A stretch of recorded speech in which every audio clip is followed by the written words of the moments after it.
Leads for today's architecture track for the in-person talks. We have Derrick, who is Director of Sales Engineering at Solace. That's correct. And Solace is actually a product that I have personally worked with. Oh, and wow. I quite liked it.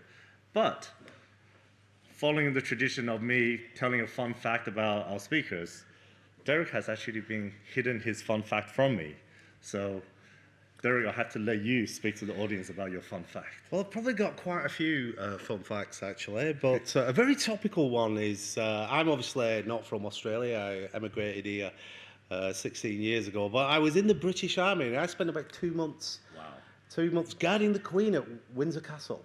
So Nice. I won't tell you what year it is, because it'll give away how old I am, which is a lot older than the picture suggests up there. So is that fun enough? That is, this is amazing, right? So we had a karate champion, and now we have an ex. Well, if we've got time, I did have another fun fact. So I went as well. So I come from a rough area in the north of England, and my parents made me play the violin. Oh. And I used to get beaten up every week carrying that violin around the school. So I don't play the violin anymore. And we're glad that you're an architect instead, and sharing your knowledge with event-driven thinking. Perfect. Well, over to you. That was a great intro, by the way, man. So I'm going to confess, and Queenie, who's our marketing director down here, isn't going to like this, but I was given a sales deck and a title. And the only thing I couldn't change was the title. So I can't promise that by the end of this, you'll be maximizing the value of event-driven architecture and event mesh and event API products. But hopefully what you do get is a little bit of awareness and some of my experience of what's happening in the world of event-driven architecture. You know, we might even start with a little bit of what an event is. I know you're all enabled technologists now, but you know, I still run into people who really have a differing view of what an event is, or will ask me, you know, what do you mean by an event? And then we'll go into what I consider really the bleeding edge here, is where organizations are maturing to the level where they want to represent events and asynchronous API interactions on the same plane that they're managing the API economies. So with that mouthful, I'll move into the first slide. Is it that one? Or that one? There we go. So I did actually change the agenda, so it might not run like this. But it's very difficult to get information off my laptop these days. So we'll start with what are events? And maybe you're all sighing, thinking, God, this guy's going to go through this again. But there is a foundational understanding. And I guess what I want to represent here is our view of events has changed over time. I mean, I say I've been here with Solace for you know, about 5 years now, and we weren't selling event-driven architecture when I joined.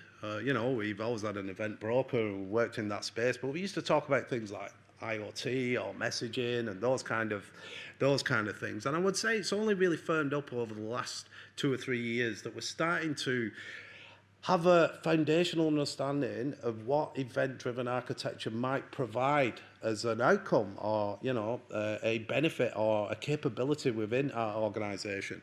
And often we talk about real time, but, you know, that's important in a lot of use cases, and it's certainly a message that is presented by Solace.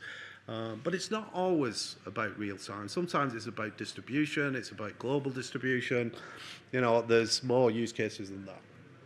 Okay, anyway, we'll get into the first one. And, you know, some of this is a little bit of Solace history. But Solace started, and, you know, at the time, the only people that we could see who was doing event-driven architecture repeatedly was like people who needed events to flow through things very quickly. And you know what? That was almost exclusively the capital markets. And if you go back to when Solace was created, it was created by a smart guy from the financial services, you know, from the capital markets genre, who could see the role for a topic routing engine to get data from the events occurring in things like market feeds, etc., to the applications that require them as quickly as possible. And we weren't even dealing with persistent messages then. It was all about throughput, what we used to call speed and feeds. But You know what? The times change now, and the scope, and I get challenged with it all the time. Is we get such a diverse range of organisations who come to us with different kind of business problems that they feel can be addressed by event-driven architecture. That an event now can really be anything. So if you look at this, an event, something's happened, and what do I want to present to the outside world about this event? I'm amazed how many people have actually turned up to this event, actually. And it's great to see everybody. Sorry to diversify. But, in reality, what we might actually be doing is just publishing to anybody who's interested a little nugget of information that we might call a notification. And in this case, it's positional information. It's got some ID, so it can be correlated against, maybe an individual ship or a container within that ship. But I don't want to present it all about IoT either, because, more and more, all organisations are transforming. And I've got this story around kind of digital transformation, and I really struggled with the term for a while and what it actually meant, and it's kind of crystallised in my mind now. I'm not going to share it with you, so I'll allow it to crystallise in your mind. But I mean, retail is a massive sector where events are occurring all the time, and that could be through one channel, and it's moved from multi-channel into omni-channel, and the reliance there is to share this information in the shortest possible time so you can present a consolidated experience. So create basket or return, more and more it's more about this full cycle economy. I read a recent report from Forrester, and it was all about returns process and how the returns process was an actual inhibitor to the sales, and they're predicting, in the next few years, that's going to be some of the biggest investment by the transformation in retail.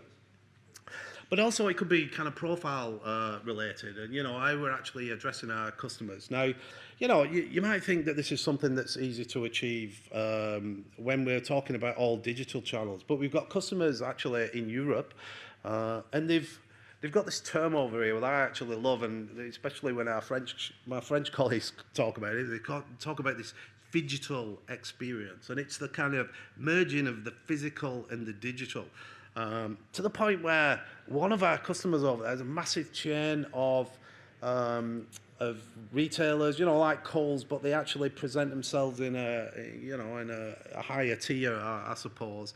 And they've got a completely consolidated pricing structure across every single channel. So whether you're using the app, whether you're using the web, or you're in store, they've actually got digital labels in store which update at the same time as the web. And that, that's the kind of experience that they feel is differentiating themselves in the marketplace. Okay, so now we all know what an event is. What is event-driven architecture? Well, this is one of the slides I kept. However, I did change it, and change it with my experience. And I'm pretty much old enough that I've been through most of these cycles, and I've seen how it's developed. How we used to have pieces of code and stubs, and it was really complicated, and it was all synchronous.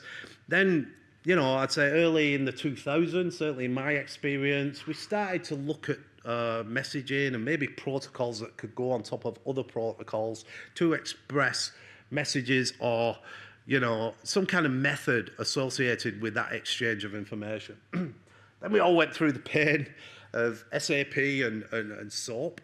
And I'm not trying to suggest that these chronologies end here as well. And what I think has happened is that we've taken the best elements of these forward to utilise, in what we've got today. And I'd say we really hit the jackpot when we got into the APIs. And there's a couple of reasons for that, I think. SOAP was very complicated, and, REST APIs just wasn't.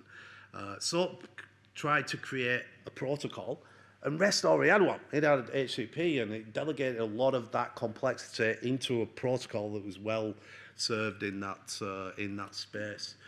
And another thing as well is it got a massive community adoption. And what does it mean? You know, it's out there in the community. People build, you know, components and frameworks and specifications so we could engineer our components that are interacting in our API economies. And I was speaking to a lady, she just happened to be going up the escalator before. I introduced myself because I'm a kind of, you know, outgoing kind of guy. And I said, what do you do? And she says, oh, I run Apigee in Australia. But she'd been with Apigee for quite a period of time, and was having a chat about the way that APIs are going. You know, we work in the event space, so we're all talking about asynchronous APIs. But certainly, you know, it's on the scope, and I know the guys from MuleSoft as well. It's in their mind that the organization of the future is going to democratize these assets to every part of the organization, including the suppliers and the partners, through a single portal. And I've got to say, we're not too far away from that right now. I'm not sure the order of these slides, but maybe we'll use this one for a minute longer.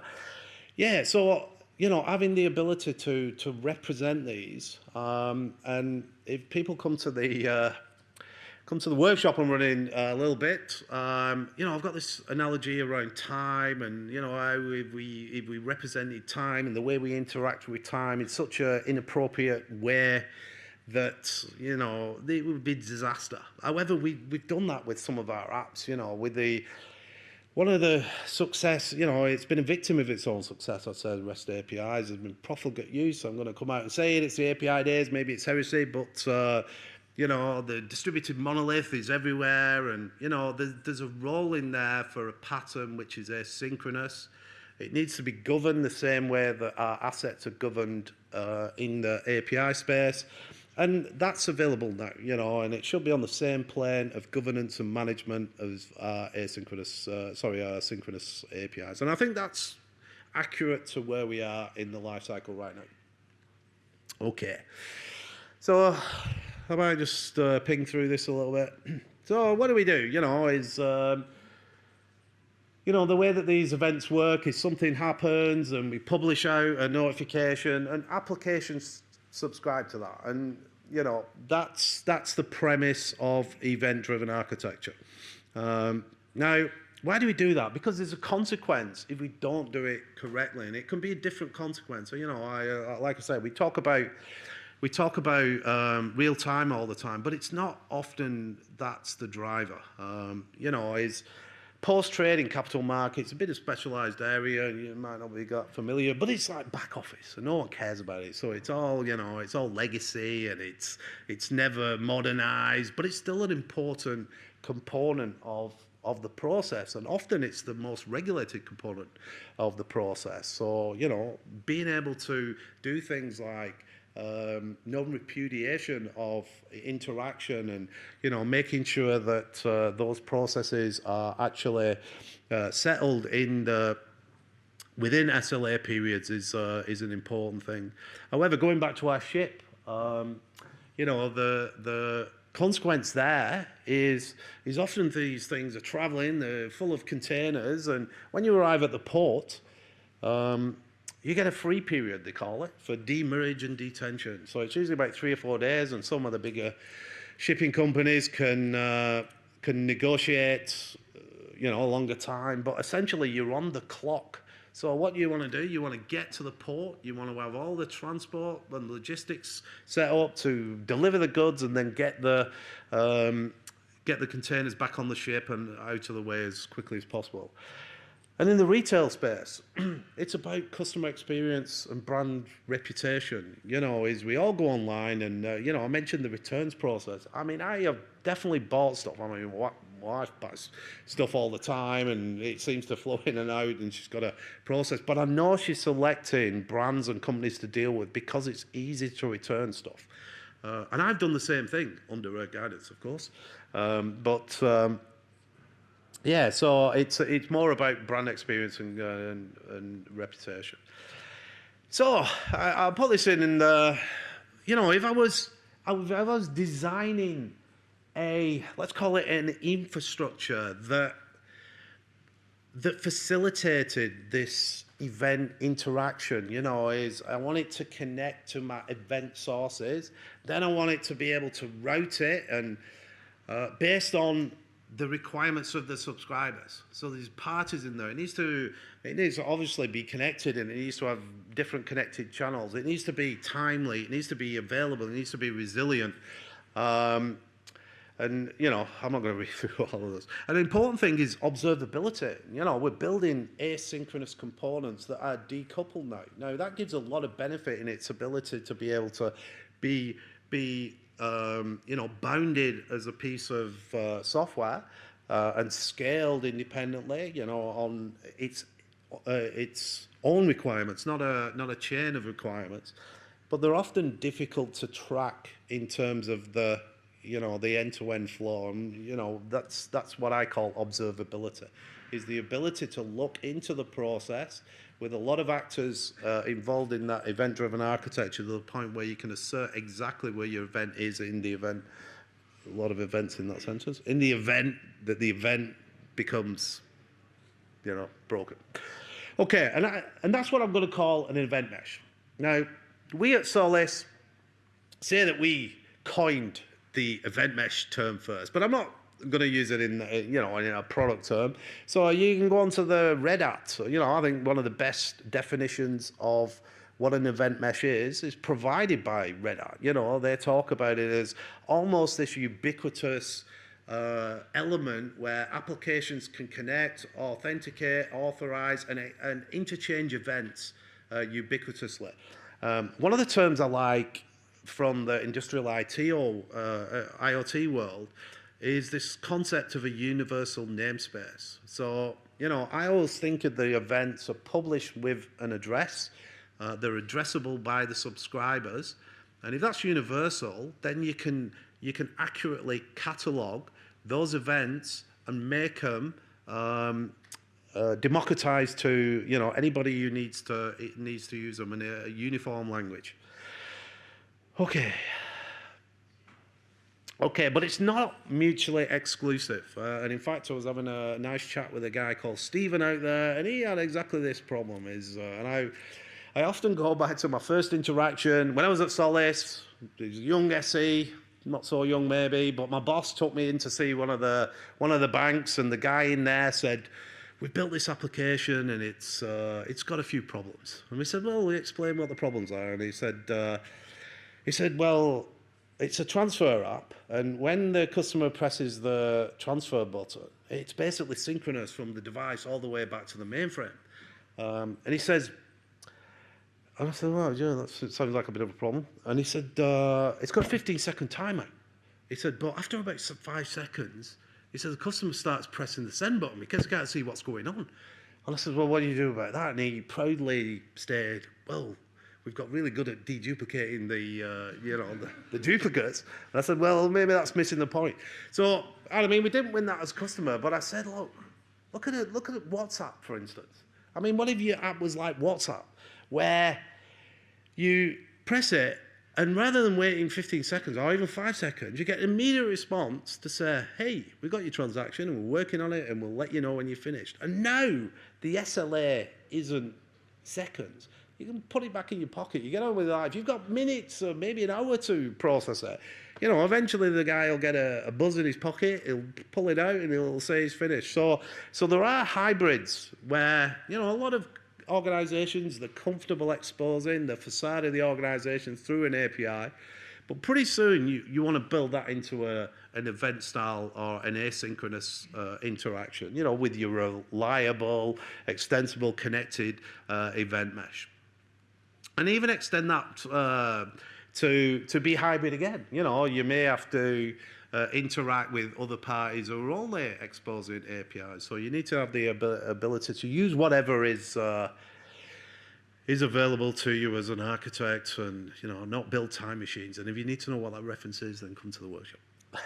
Okay, so event API. So I don't know the maturity of APIs there, and I'm not going to explain this diagram properly, but API products are where we've decided that we want to expose a business capability, and to do that, we need to bundle a few APIs together. Now, when it becomes a product, it really does become a product. It has product management, it has life cycle, because it's got an impact. You're exposing it, it's got an impact. And it should be available to be used through a portal. Again, it comes back to this democratization, and it should allow developers to build the assets that they need to interact, through the easiest mechanism possible. Well, we can apply those same concepts in the API world. I've already introduced the Asynchronous API, which is the ability to, have a unambiguous specification for asynchronous interaction, either as a producer or a subscriber. So we can employ those same processes. And even Gartner here are stating, back in 2000, that, if you just got the mindset that the only APIs existing in your organization are going to be request response, then you're probably missing the point, the deduplication. So anyway, and it's funny, Solace is active in the async API community because it benefits us. It allows us to, promote our technologies. But there's other parties as well. MuleSoft, some of the other event broker vendors, Rabbit, ActiveMQ, Confluent, etc. But it really does go beyond the rhetoric now. It's not. The specification exists. Here's a comparison. A lot of the guys from the open API world are active in the asynchronous API world. And I said the real difference is the protocol aspect. In the API world, you've got REST. REST is well formed. Well, in the asynchronous world, you've got a lot. You've got like Kafka APIs, you've got Solace proprietary APIs, you've got JMS, you've got AMQP, you've got MQTT. So it does add in a little bit of complexity. But it's possible right now to model a specification and to forward engineer code assets from that actually, connect in the correct mode of operation and start performing interactions within an event mesh. Okay, so the premise here is we're exposing events. Those events, again, are useful to many different parties in different contexts. You can see we've got delivery service provider is subscribing to a series of events, inventory management, different events, and our pricing tool to other events. So why don't we, build those into asynchronous API products now? And then we can expose those products, we can lifecycle those products the same way we do with our APIs. And I don't think it's going to be too long, and in fact MuleSoft already offers something called an event-based API in the API management tool that all the API vendors are having the ability to expose APIs and API products that are asynchronous based. Okay, so those familiar with domain-driven design, you might apply that processing. There's certainly events that occur only within a domain. You might have, and we have one customer that built a microservice platform with Solace. Should stop talking about customers, but they built a microservice, asynchronous microservice platform, interactions between Solace. Now, they don't classify every single interaction as an integration event, but they have at certain, and it's a payments process, so say when clearing's completed, and they've got a firm SLA on clearing, 2 seconds, that it creates an event, and that event goes off and feeds data products. It's a significant state change. So they say that's useful to other parties in the organization. So they classify that as an integration event. And, that's really the difference in scope, if you like. So when you've, identified those events which would be useful to other parties, then really become an asset in line with your API products. and to be exposed, through those same mechanisms. And I wouldn't just restrict it to, there's a growing awareness of things like Graph SQL and gRPC, etc. So, and I often say it's, somebody was asking me before, how do you select the correct technology? Well, you apply a little common sense. And if you heard about the time machine analogy, we've all built the time machine. But I guess you've not heard it, so you'll have to come to the workshop. Okay. I cringe a bit. I didn't know what to think about this one, but the reason I left it in there is I was having a recent call with an SI partner, and I won't name the partner, but they were a household name. And the guy started off by saying, interrupted my my monologue and said, what is it you guys do differently? We've been doing messaging for ages, we've got all these different messaging brokers, and I said, well, it is different because it's a kind of mindset thing. You're creating a reactive enterprise now. It's not about integration. It's about publishing information once and making that available through a democratized system so anybody can subscribe to it. I said, and that's a completely different paradigm from what we've done before. Yeah, we might be using message brokers, but we're certainly not doing messaging anymore. So this diagram shows, the possibilities of really employing a ubiquitous or a consolidated approach where all APIs are treated on the same plane of existence, of management, of product management, based on the use case or the interaction they're supporting. And I think, this is really the next step in our pathway to API management. That may be the end. All questions, if you have any.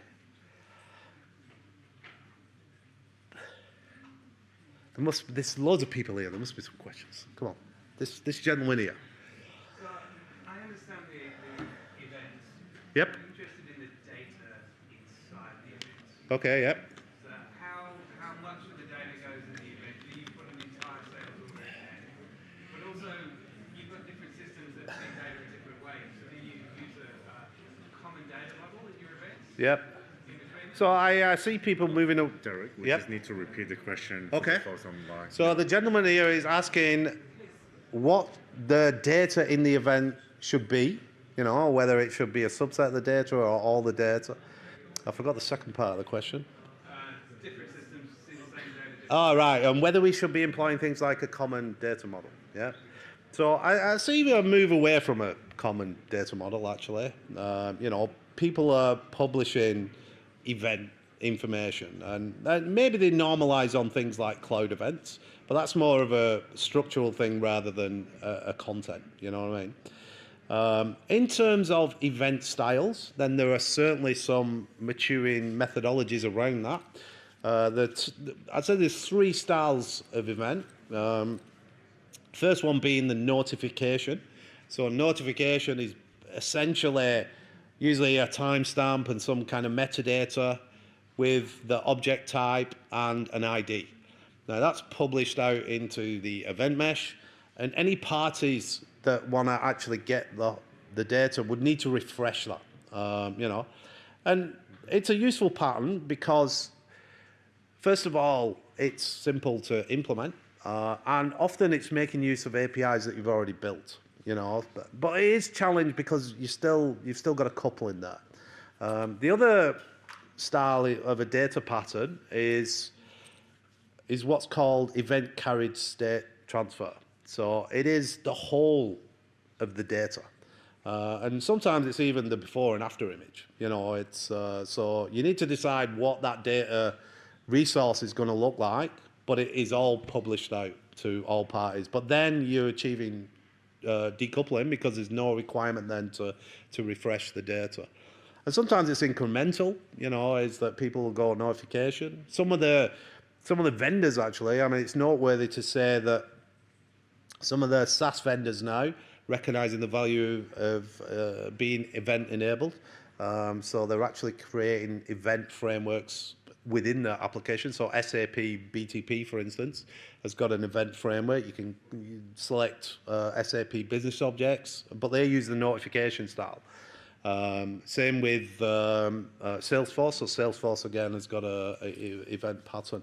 The third style is like a command. So when you want to kind of request an action, and then usually it's like a method call. So it would say what you want to do to it and the object that you want to do it to, and that's almost a request response style. But it would still be asynchronous, but you would subscribe to the topic with a response. So they're the styles that are predominant.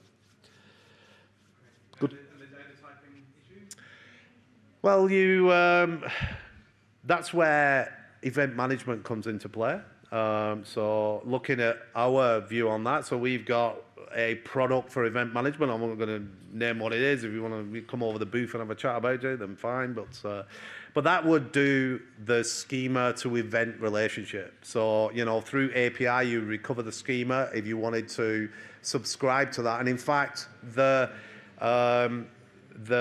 generated code would actually have the model built into it. You know what I mean? So the methods, getters and setters for that actual object.